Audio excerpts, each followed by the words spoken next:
If you want a job in HR or human resources, you need to have these resume keywords on your resume if you want to get any interviews. And I'm also going to tell you what interview questions that you can expect and how to answer them. And this video is actually part of a bigger playlist where I analyze and break down other job descriptions like data analyst roles and sales jobs. So if there's other jobs that you're curious about, check that playlist because you're going to learn the resume keywords you need and the interview questions that you can expect. And this video was actually recommended by one of my subscribers, so I do read every single one of your comments and I love your suggestions for videos, so put those down below. Now, I used to recruit for HR roles for over 4 years, so I know exactly what recruiters and hiring managers are looking for. And for this role, I specifically chose the HR generalist position because this is a generalist role as opposed to one of the centers of excellences or the COEs, where you would have much more specialized and narrow responsibilities within HR. So I chose this position because it's going to be a nice gateway to help people break into HR and for you to get a good sense of what an HR person actually does. And because you're an HR generalist, you will have to be familiar with all of the different aspects of human resources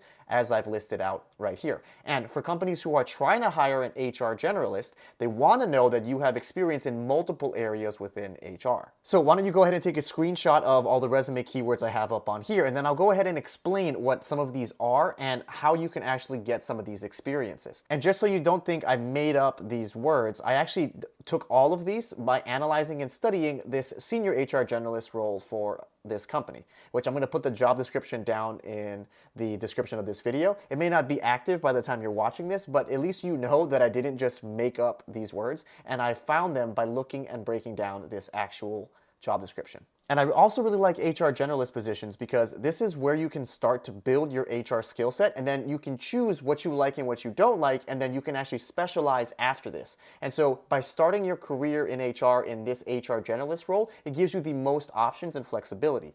Also, if you have aspirations of being a CHRO or a VP or an executive within HR, you typically start in the generalist role and then work your way up. And if you are curious as to what it is or what the other actual jobs are that you can use to break into HR, you can start in staffing or recruiting. So as the staffing coordinator, where you're going to be helping schedule interviews. You can start as a recruiter, as it mentions here. Now, an HR assistant role is sometimes an even better entry position because not all companies will let you start as an HR generalist. So you may have to start as an HR assistant. So you can start there. Other companies call it HR associate or HR representative, and then you can work your way up. Now, I want to point out HR administrators typically work on the HRIS systems. They do not work with generalists. So they don't have the other responsibilities in core HR. They're focusing more on the system itself, like Paycom or Workday. And then after you start your career here, then you can work up to like an HR supervisor, HR manager, HR director, etc. Now, typically, if you want to be a CHRO, you have to be a generalist. They typically do not hire folks from centers of excellences or specialized areas to be VPs or CHROs. So that's why I'm starting with HR generalist positions. So these are all of the different responsibilities or things that you would be doing as an HR generalist, and that's why recruiters are going to be looking to see that you have experience or exposure to all of these different areas. Or you could also just get jobs in these areas and then build your resume up that way.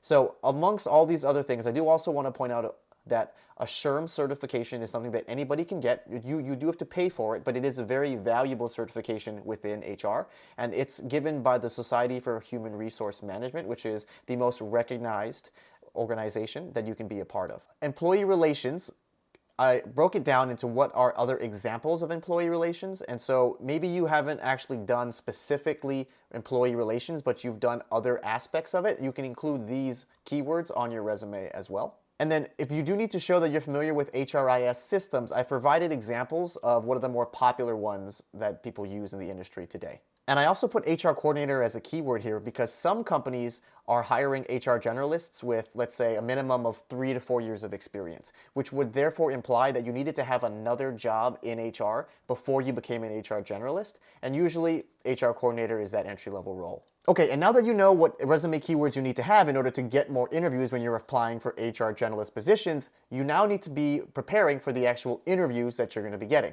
So here are what I believe are the most common interview questions. These are questions that I've asked, and these are questions that I've seen hiring managers ask. Now, I don't want this video to be over an hour long, so I am going to just point out some key things that you want to talk about or mention in your answer so that you can actually pass these interview questions. So for this first one, when they're asking you for the most complex employee relations case that you've handled, you don't want to pick something really simple, obviously. You need to pick like a really tricky either sexual harassment case or discrimination case or a case where someone was maybe wrongfully terminated or something like that. You want to pick something super complex and high visibility. For this one here, when you're talking about how you create a high performance culture or focus on employee engagement, you obviously want to cover all of the basic stuff, but you also want to make sure that you're covering new creative ideas that maybe other folks in HR haven't implemented or tried at their own companies. So you need to think a little outside of the box on this one if you want to stand out. Now, almost every single job, whether it's HR, finance, accounting, marketing, there always going to be some type of process improvement question. This is basically because they want to make sure that you're doing stuff outside of your core role. You're not just being an HR generalist, but you're also trying to create efficiencies and improve things outside. And so if you're watching this video right now and you haven't done a whole lot of process improvement stuff or things outside of your core HR role,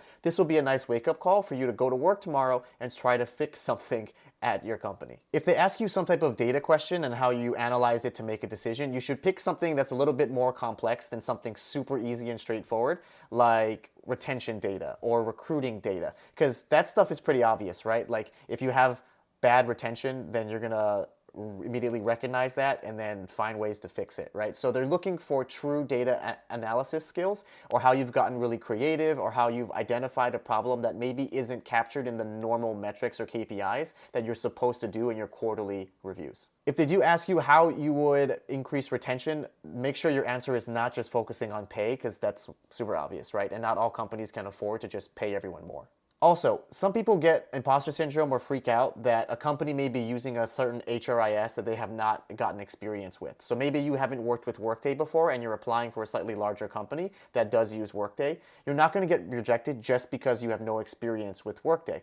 In fact, a lot of these HRIS systems have very similar modules and they all accomplish very similar goals and tasks. So as long as you're able to explain how you're using your HRIS system today, how you're using it to pull reports, build reports, maybe even how you're gleaning insights from the data and how you're using the HRIS system as a tool to make you more effective as an HR generalist, that's really what they care about. Now, there are some HR generalist positions that actually have an element of recruiting involved. Now, I do want to point out that this is a bit of a risky job to take if you're trying to be an actual HR generalist and build your HR skill set up.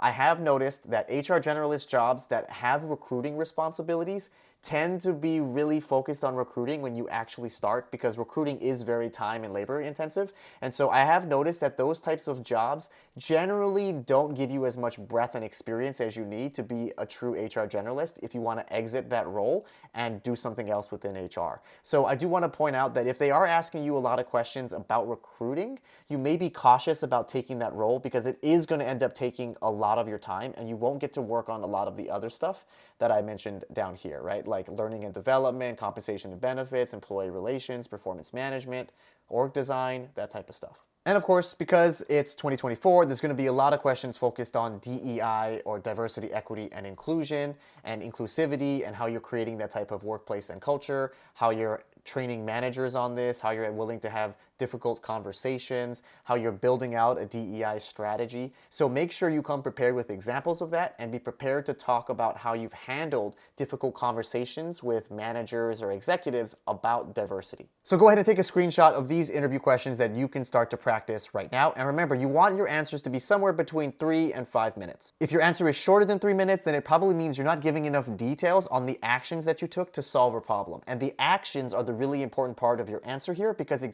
get to show off your HR skill set and if you really know your stuff. And if your answer is longer than 5 minutes, you're obviously rambling a little too much, which means you probably have unnecessary details that you're sharing as a part of your story. So you can work to condense those down and only focus more on the HR skill set itself. All right, so now you have all the resume keywords and interview questions that you can expect when you are trying to get a job as an HR generalist. And if there's other jobs that you want me to analyze and break down, please put them in the comments. And if you haven't subscribed, please do so, because I post weekly career content just like this for free, which will help you advance your career or get a new job. Thank you all for watching, and don't be afraid to shake things up.